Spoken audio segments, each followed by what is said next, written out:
Say northeast China or Dongbei, and many locals will think of mining or heavy industry. It is, after all, here where industrialization in the country first began.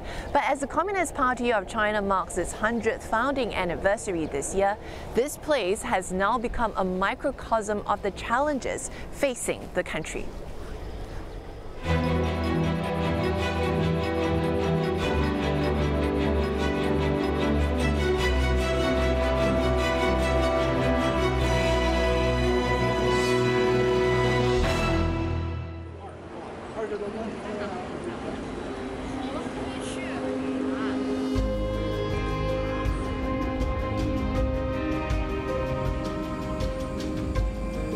We are traveling from Beijing to the country's northeast, a region once hailed by Mao Zedong as the country's eldest son for being its first major industrial base.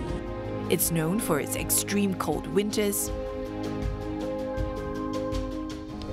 unique dialect,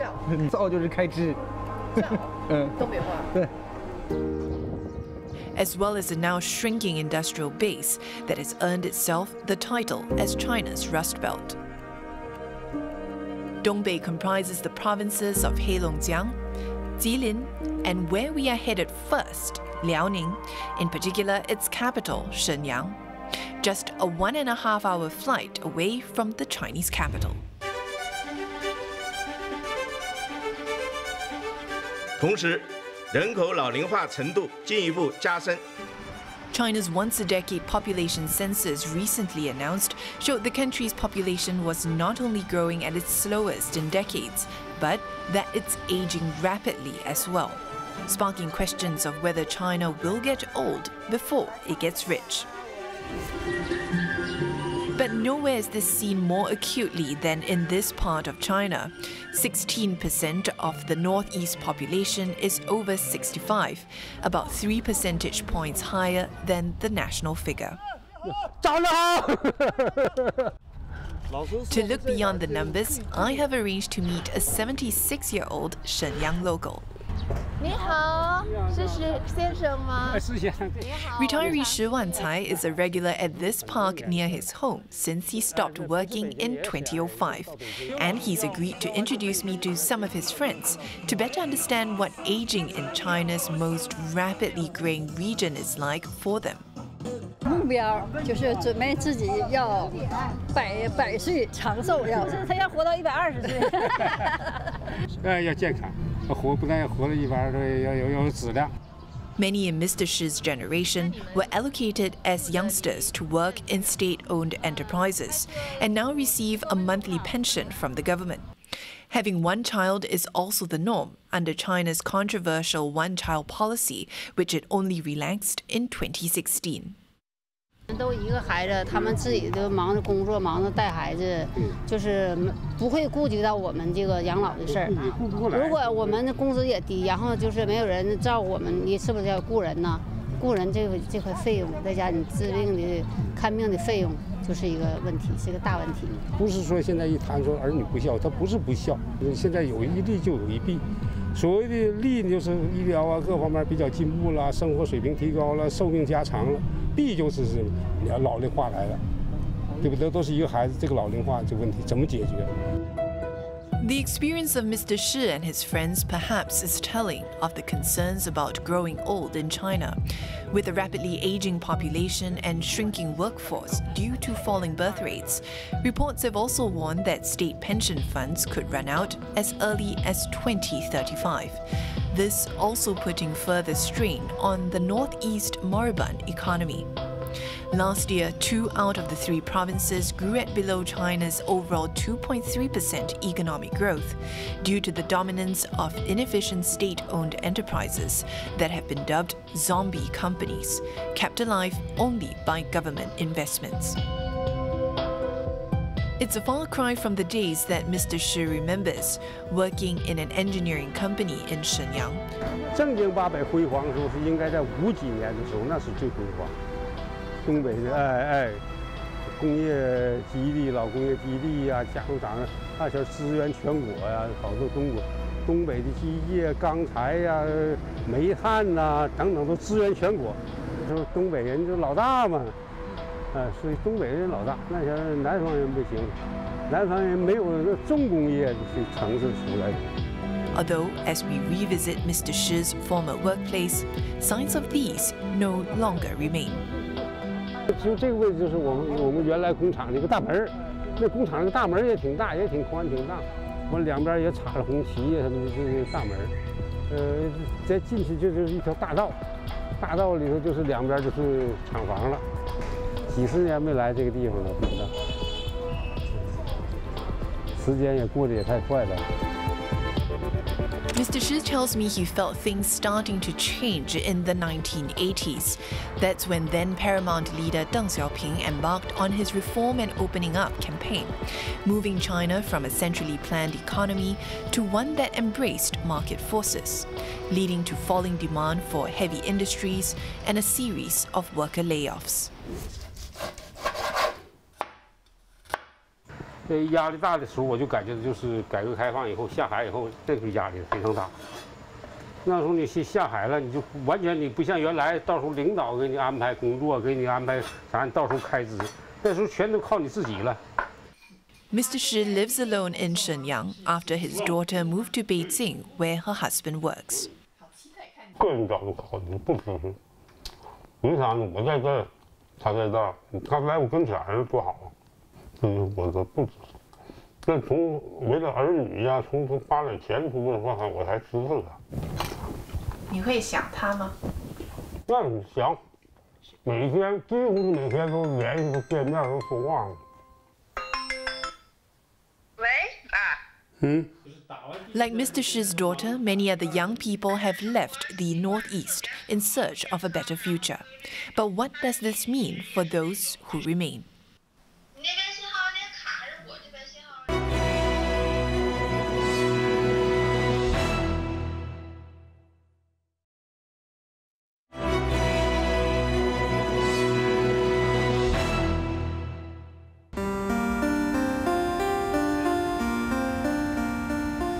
Located in the center of Shenyang, the provincial capital of Liaoning province in China's northeast, is this statue of the late Mao Zedong.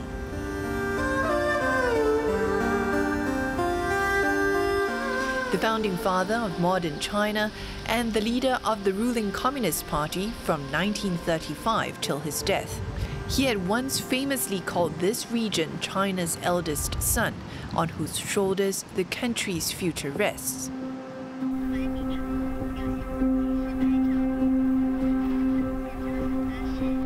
Now the region is known as China's Rust Belt, signs of which are even more evident as we travel out of Shenyang. We are headed to Fushun, a much smaller city of 2 million people, about 60 kilometers away, also nicknamed the capital of coal.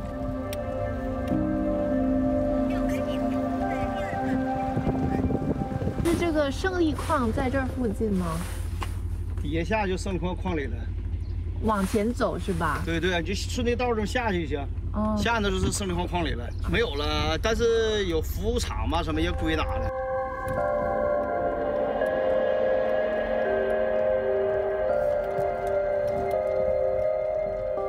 Shengli is one of 4 coal mines in Fushun City, but also the first to close in 1979 as resources were depleted.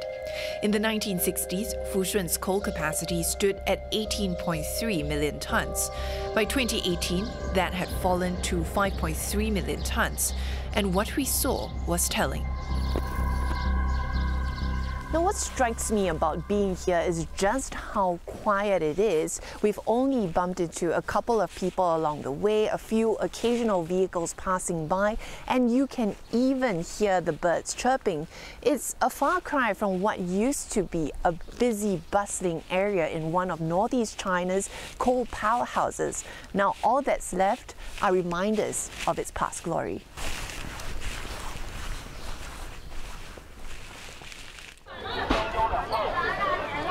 The impact of these closures on the city is obvious.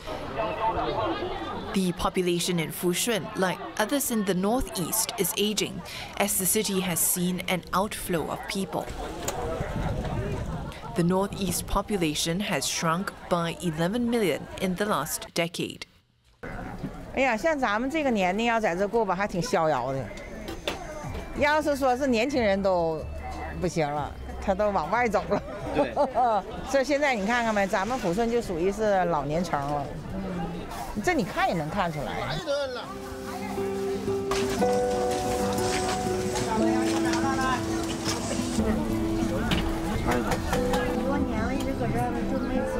Yet there are young people like 33-year-old Zhao Bin and his wife who have chosen to stay put, at least for now. Originally from Anhui province in central China, they moved to the northeast to work over a decade ago, and now run this food stall in Fushun. 产品呢，全是老爷子、老太太给家里给小孩买的，所以说年轻人很少，都出去上班了嘛。再加上新闻说的、报道的呀，全国抚顺排倒数第一，老年化嘛，年轻人很少。孩子上学啥的在这边就想在这待着，就是因为孩子以后要是孩子大了以后，反正也没有考虑太久在这一直待着吧。感觉开发啥的也不是太好这边。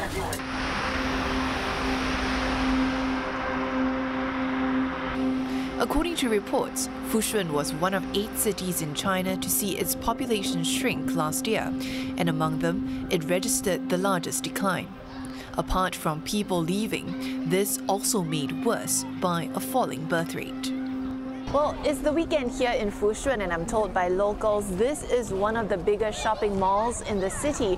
But the crowd levels, though, are not quite what one would expect for a non-working day, especially perhaps if we were to compare this with neighboring Shenyang, or let alone those biggest cities in China like Beijing or Shanghai. For the youngsters who remain, many say they have stayed behind because of their family, even if it means leading a simpler life. 那肯定没有办法跟大城市比，但是在小城市里有小城市的快乐，就不会有那么大压力。上学的时候想过，就比较有这个年轻人的冲动，但是在小城市待时间长了，可能就其实也挺喜欢的，因为家在这儿嘛。现在还暂时没看到什么太大的发展，没有一个方向啊。政府的政策啊，各方面呢，更多的是落实在口头上的一些东西。像这种楼都建了10多年了，都没建起来，就说明地方的经济各方面都是有这种。As we continue our journey in the northeast, I can't help but wonder if those in the more rural areas face the same issues. And before making our way to our next stop in Jilin province, we stop by several villages. 少老了，人都没了，都死那多，生的还少。年轻人有吗？年轻的也都不在家了。你说这种地它也不挣钱呢。我这好都在外地哪都有，完沈阳呢、远的，反正都在周边上不远。俺这铺的年轻人都搬走了，都上楼了，净老了。不在那上班他都不爱来家待着了，不好。 The situation in these villages is mirrored in tens of thousands of rural villages across the country. As rural to urban migration gathers pace, census data showed that 493 million, or about 1/3 of Chinese, live outside of the townships or streets where they are officially registered. That's 55 million more than in the 2010 census. And besides accelerating the decline of their economically backward hometowns, this rapid urbanization brings about a host of other issues, including limited access to city services like schools and hospitals for rural migrants under China's restrictive hukou system, and worsening urban poverty as competition for jobs heats up in the cities. If the person is located in the rural area, he or she still has a piece of land on which they can grow something to feed themselves and also their families. But once they go to the urban area, I think they may lose a job and they may lose everything. And this could affect social stability, which is a top concern of the ruling Communist Party, as it believes that without it, China's development may be disrupted.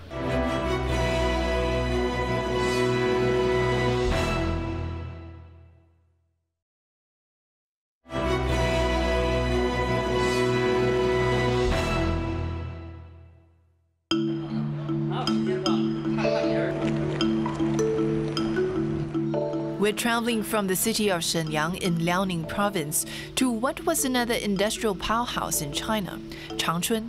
Home to over 6 million people, the provincial capital of Jilin is one of the biggest cities in Dongbei, or northeast China. It's also known as the city of automobiles. Well, beyond its past in heavy industry, this region is also known for a traditional art form that carries with it its own unique Dongbei flavor, known as 二人传, which literally means two people, 二人, telling stories through different roles, and it's something this theatre is well known for.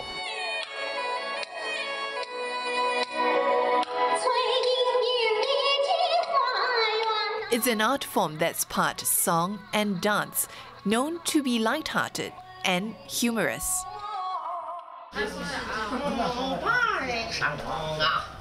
But the actors this time round are preparing for something quite different, much more somber and not seen in the theatre's 25-year history.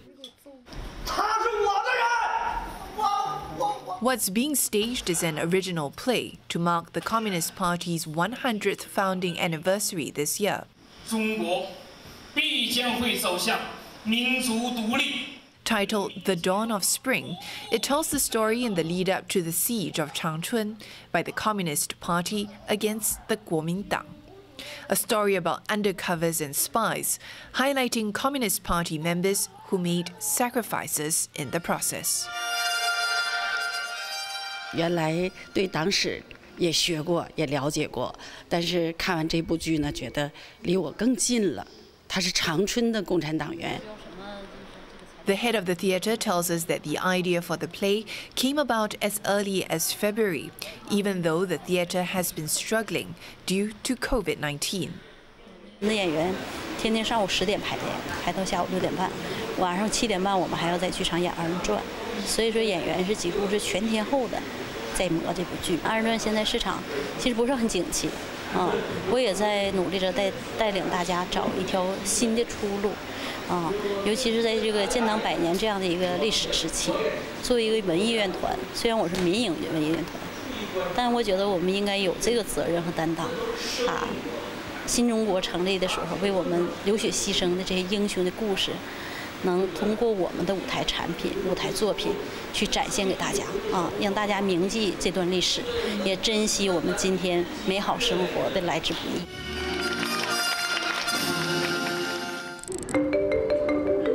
As we make our way back to Beijing, I can't help but be reminded of the messaging in the build-up to the Communist Party's big anniversary, including a national propaganda campaign to promote party history and what we have seen along China's Rust Belt.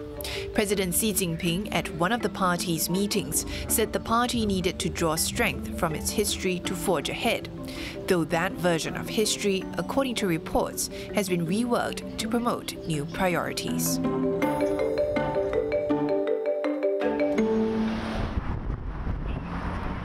Still, it's something that resonates with 70-year-old Zhao Xiyu and her husband.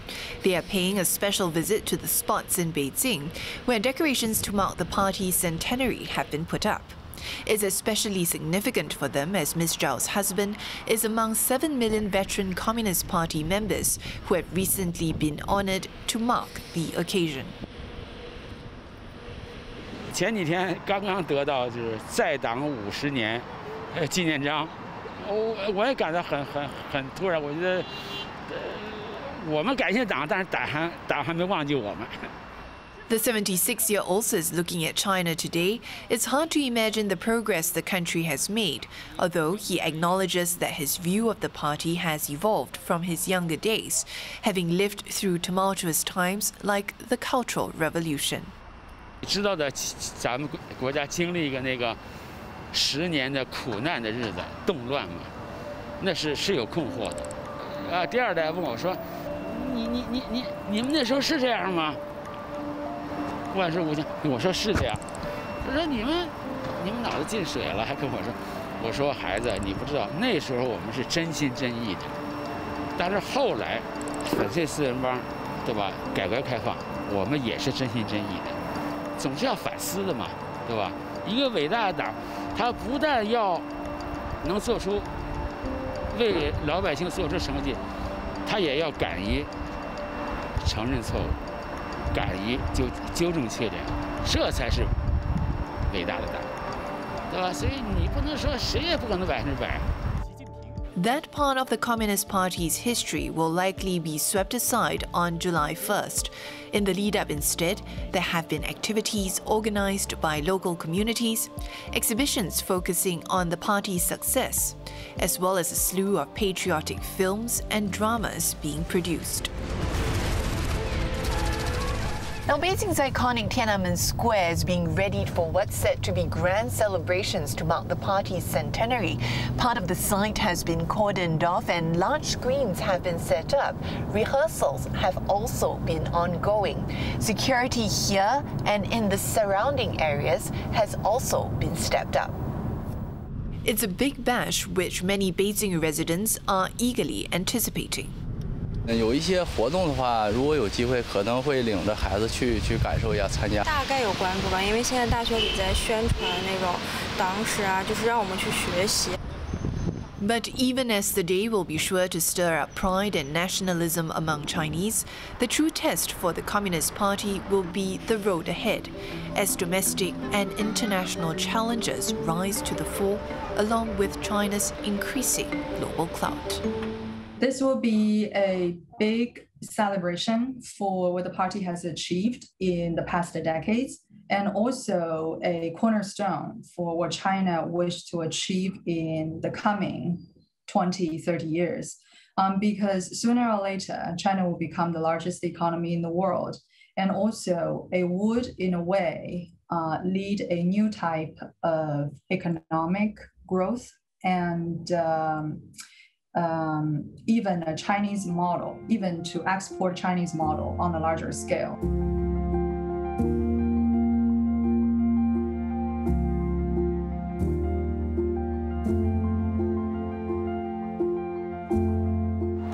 On our next special episode of CNA Correspondent, join me and my guest here in Beijing as we dive deep into the future of the Communist Party. Can socialism with Chinese characteristics survive the next 100 years? And will it be a credible rival to liberal democracy? Till then, I'm Olivia Xiong. Thanks for watching.